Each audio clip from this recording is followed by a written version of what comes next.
Hi everyone, this is Mervyn Matthew from Sound Canva. Today we are going to discuss about the Raga KHARAHARAPRIYA and about the indigenous music of Australia. Let's dive in.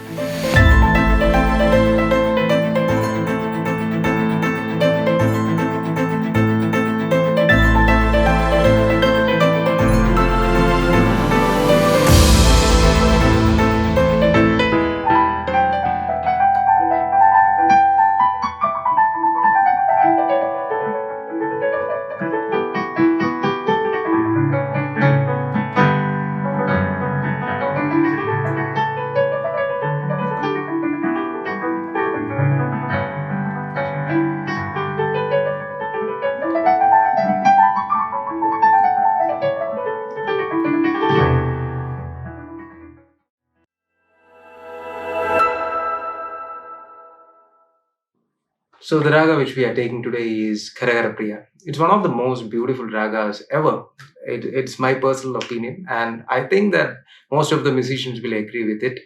And this is a raga which comes as the 22nd raga from the 72 Melakartha raga system, and it comes in the fourth chakra called Veda chakra, and it's the fourth raga in that chakra also. And it's one of the most versatile and one of the most fluid and most flexible raga to perform and to compose. So let's see what all notes are possible with this raga so that we can use it pretty much very well. If you take the C as tonic, you will get like Shadjam, Chaturshruti Rishabham, Sadharana Gandharam, Shuddha Madhyamam, Panjamam, Chaturshruti Daivadam, Kaishiki Nishadam, tonic. And in the Western nomenclature, you can say like tonic, major second, minor third, perfect fourth, perfect fifth, major sixth, minor seven, tonic. This is the Dorian scale in the Western terminology, the second mode from the major scale, which you can develop from the major scale. So let's see what all chords are possible, because the chords makes this raga or the scale very unique in its sounding.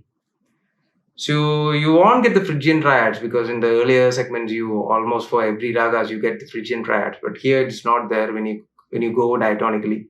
So the first chord will be like suspended second,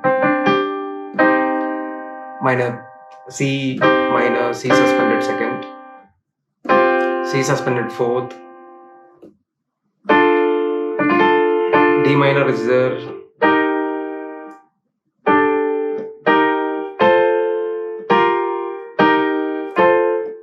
you go diatonically you get a lot of interesting chords, but the chord which you have to focus is this chord, F major chord actually, because in the minor scale you get the F minor, but the color of this particular raga or the scale can only be found out from this particular chord. So it's really important. This chord is really important.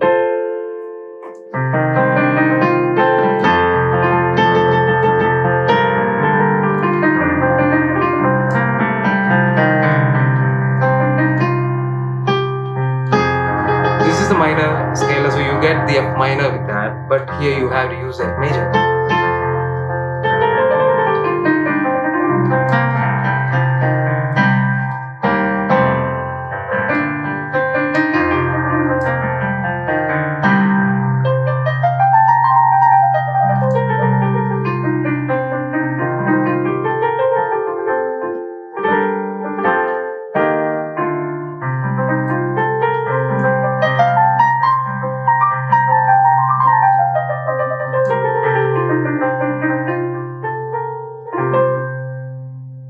Beautiful, right?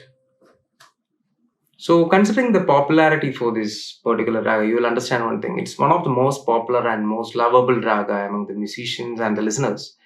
When you go into any types of music, especially musical scores or pop music or even Hindustani music, Carnatic music, or even world music, the composition done in this particular ragas are super hits, because people do love this raga very much. So even it can be overused.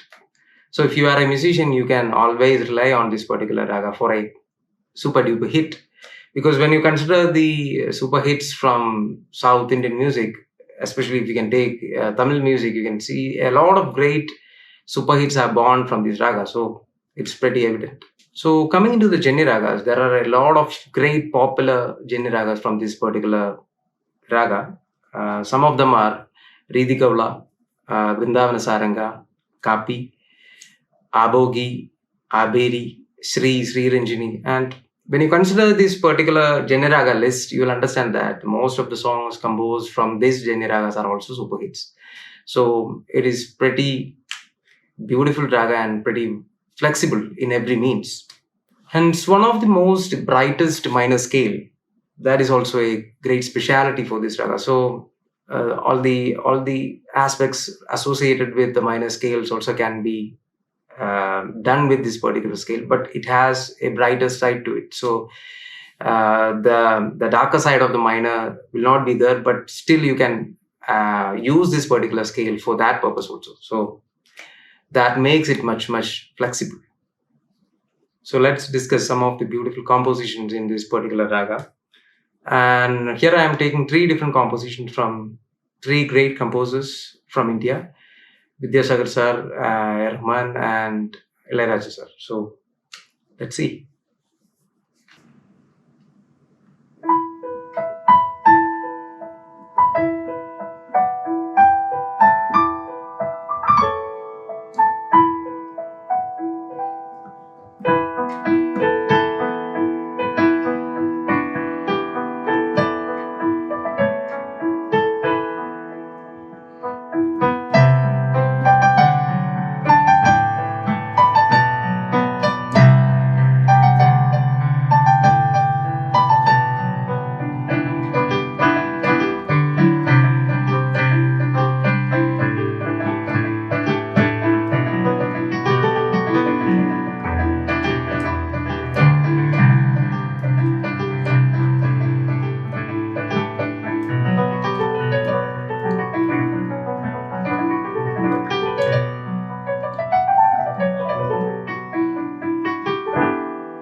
Here, Vidyasagar has done a very interesting thing. He has gone out of this particular raga. So this chord wouldn't happen if you are going diatonically with this raga. Because it is minor sixth actually, but in this raga it is major sixth.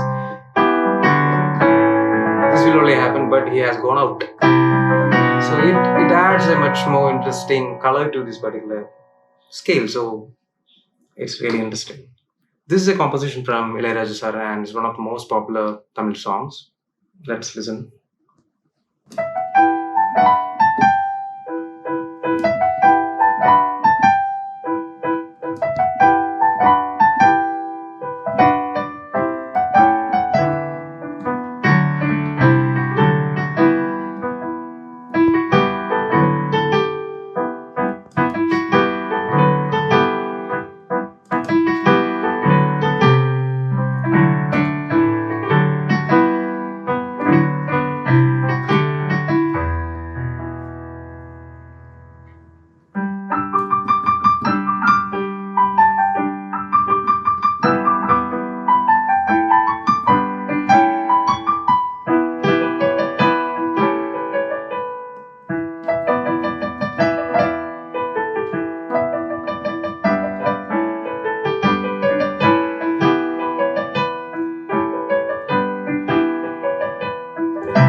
So when coming into the world of A.R. Rahman, he has done a lot of songs, and especially Pachai Nerame song is Pakka Karaharapriya Raga.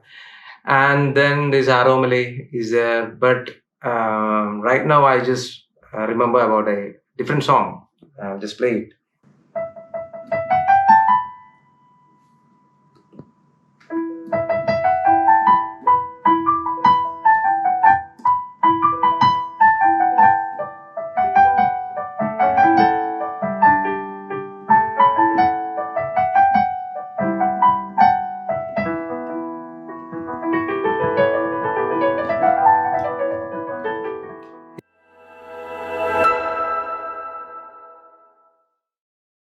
In this session, we are going to discuss about a very interesting musical genre from Australia, and it is Aboriginal music from Australia. I don't know if you have noticed it. In the early episodes, I went through different musical genres from different continents. I started off from the Caribbean islands, and then I went to North America, Europe, and now to Australia. So I really wanted a musical genre, a traditional music genre from Australia, and I end up having the Aboriginal music genre, and it's a really interesting musical genre.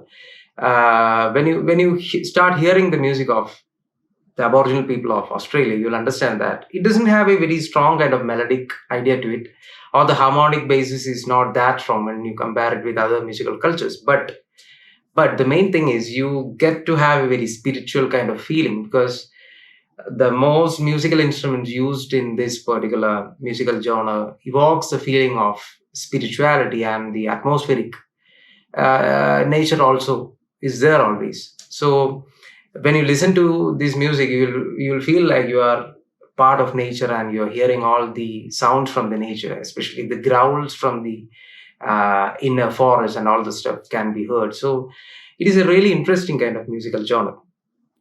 So let's come into the musical instruments as part of this particular musical genre, because as I have mentioned, the musical instruments are really unique to this particular genre. You won't find anything similar in another musical genre. So the first main musical instrument is a didgeridoo, and this particular instrument, it's a really interesting musical instrument. I happened to hear the sound from this instrument for the first time from the Yanni's stage show, the 2007 concert event. So in that performance, it was a breathtaking kind of performance. One guy who holds this didgeridoo plays different atmospheric parts along with the orchestra, and it perfectly blends together. And I was really fascinated by the sound and the texture of this particular musical instrument. So it's really interesting.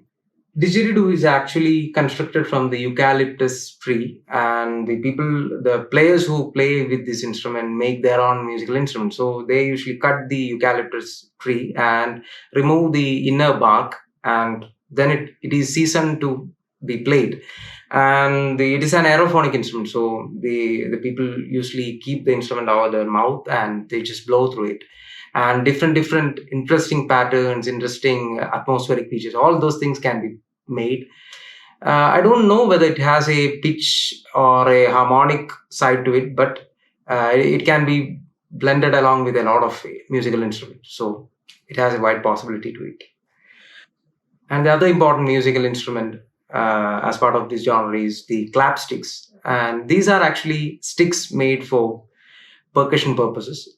And it's totally different from the drumsticks, because the drumsticks are usually used for playing drums, but the sole purpose of clapstick is to play over the other. So the sound quality also has got some kind of difference. So that is there. And the next instrument is the gum leaf, and it is a very natural, free kind of musical instrument. It's not an instrument, but still, it is being used as part of this particular genre. Gum leaves are the leaves from the eucalyptus plant, and it is taken and kept out of the mouth. And when you blow through it, you'll get this. If the player has the skills to develop the sound, he can produce very interesting kind of sound through that gum leaf. So it is also there.